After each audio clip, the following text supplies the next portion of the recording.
It's a painful encounter of a young woman who walked into an office with excitement. She was the first black young woman in her whole family to actually work in an office. And if you think about the olden days, most black people just worked small jobs.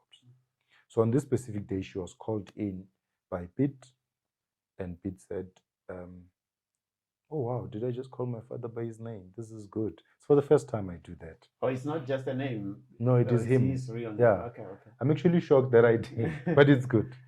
So he calls her into the office and he closed the door. And he tells her that whatever's going to happen now, something that you can not tell anyone. And she feels that sweat on the spinal cord. And she realizes that I'm actually being raped. So I was conceived through rape. My father forcefully forced himself on my mother. And people ask me, why do you say it so casually? Because I'm thankful for that act, even though it was painful. It's painful to see my mother tell me the story of how she was raped.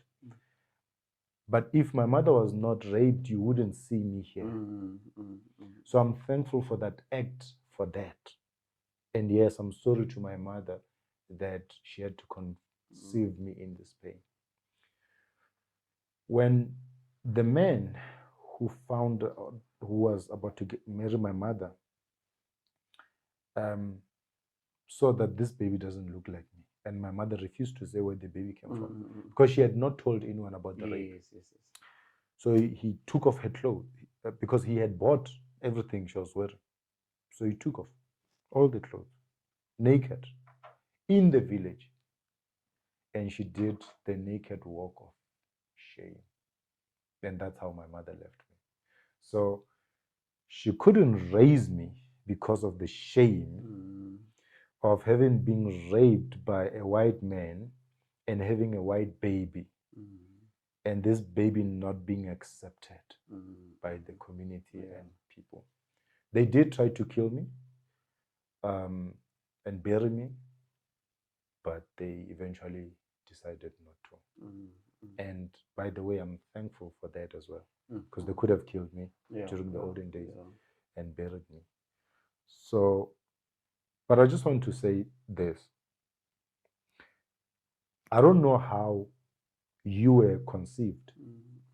I don't know how you were raised. Maybe you don't know your father or your mother. But I want to say this to you.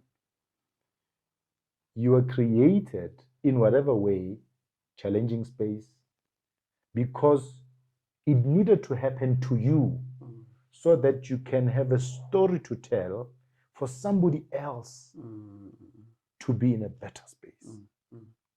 And that is why when I see young people who don't get along with their parents, I envy them. I envy that you know your father, because I don't know my father. My father doesn't want to see me. Does it have to make me a bad father? Let me become a better father. And that's why all my children know me and I'm there in their life, because I cannot be my father. One of my friends likes to say, we are not our parents. We are not what our parents did. We are not how they raised us. And I'm saying the same. We have to stop it. So it ends with me. And going forward, I want to build a community. I want to build a household that knows the truth about who we are. And not from description in a community or culture or tradition, but from us seeing the truth in each other.